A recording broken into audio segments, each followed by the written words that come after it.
Bonjour Karinan. Bonjour.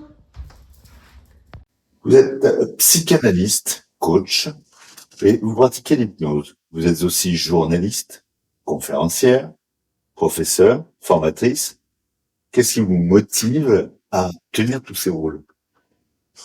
Je dois m'allonger sur le divan, c'est ça? Euh, Qu'est-ce qui me motive? Sans doute la peur de ne pas exploiter tous mes possibles dans cette vie, qui ne me suffira de toute façon jamais. Parce qu'elle est courte et longue à la fois, parce qu'elle est éphémère, parce qu'elle peut s'arrêter là, tout de suite, ou dans des décennies. Je crois aussi que j'ai peur de l'ennui, de la routine, de faire tous les jours la même chose dans un seul métier. Mais enfermer, me contenter de ce que je sais déjà, de ce que j'ai, de ne plus apprendre, de ne plus me nourrir finalement, de ne plus pouvoir nourrir l'autre. Quels bénéfices personnels et professionnels tirez-vous de cette pluralité d'activités? Tous mes métiers, toutes mes activités, comme vous dites, me nourrissent et se nourrissent mutuellement, je crois. Elles me permettent de rester connectée aux autres, aux personnes que j'accompagne, que je forme, de rester en lien avec elles et ce qu'elles vivent finalement. Interviewer des personnalités de différents horizons me permet par exemple de rester informé de l'actualité sociale, économique, artistique, politique de notre pays. Cela m'aide dans ma pratique de psychanalyste. D'ailleurs, je n'ai jamais imaginé passer tout mon temps dans un cabinet, coupé du monde, coupé de son souffle, coupé du terrain, finalement, du terrain de celui ou de ceux qui viennent me confier leur souffrance. Comment je pourrais les aider autrement? Vos patients, vos coachés, vous choisissent-ils pour cela? Je crois, oui. Certains me le disent d'ailleurs franchement, ils apprécient que je ne sois pas une psy comme les autres, ils sont allés voir d'autres professionnels qui eux ne parlent pas, qui eux ne les dérangent pas, mais ne les aident pas trop non plus. Souvent, avant de prendre rendez-vous avec moi, ils sont allés voir mon site, mon profil sur le web. Ils ont lu ce que j'ai écrit, ce que l'on dit de moi, les interviews que je donne. Ils m'ont choisi. Ils ont choisi mon identité, finalement. Et vos relations, comment réagissent-elles? Alors, les relations, ça dépend de leur ouverture d'esprit.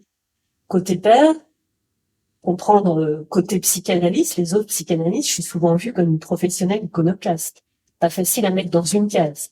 Il faut dire qu'en France, nous avons encore du mal à considérer une personne dans son entièreté.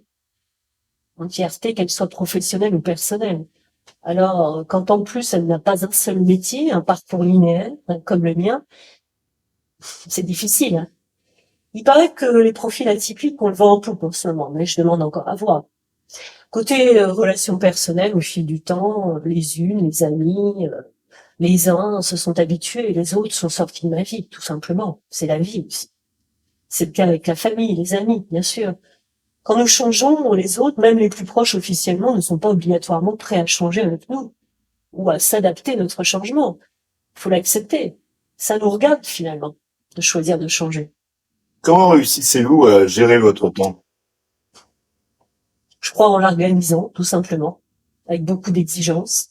J'ai un planning à la semaine qui laisse au jour le jour la place quand même à l'adaptation, et éventuellement à une urgence, avec mes patients ou avec d'autres personnes qui m'entourent. Je déteste être pressée par des obligations qui n'en sont pas. Ça, c'est vrai. Je fais donc le tri. Je priorise de plus en plus entre l'important et l'urgent. Parfois, il est mieux de travailler sur l'important plutôt que de faire son temps sur un urgent qui n'en est pas un finalement. Chaque jour, je dois savoir pourquoi je me lève. Ça, je le sais. Avoir un ou des objectifs pour que je sois satisfaite de ma journée quand elle sera terminée. C'est la clé de ma motivation. Ça aussi, je travaille beaucoup avec mes patients. Nous avons tous une clé différente pour nous motiver. Alors bien sûr, mes semaines peuvent être très chargées avec toutes ces activités, mais j'y introduis toujours des moments pour souffler, pour me faire plaisir. Je fais du sport, par exemple, plusieurs fois par semaine. Cela me permet de me défouler, d'évacuer les tensions, de ne pas ruminer ce que l'on m'a confié au cabinet, par exemple. Je reprends une dose d'endorphine et cela va toujours mieux. Je mange ce qui me fait du bien aussi, et j'essaie de garder un œil toujours sur le moment présent. Alors, c'est un grand mot, ce sont deux grands mots, le moment présent. Mais c'est tout simplement, par exemple, observer la nature, le mouvement d'un oiseau, d'un insecte, et puis bien sûr les humains que je croise dans la rue et que j'observe, d'une terrasse de café, par exemple.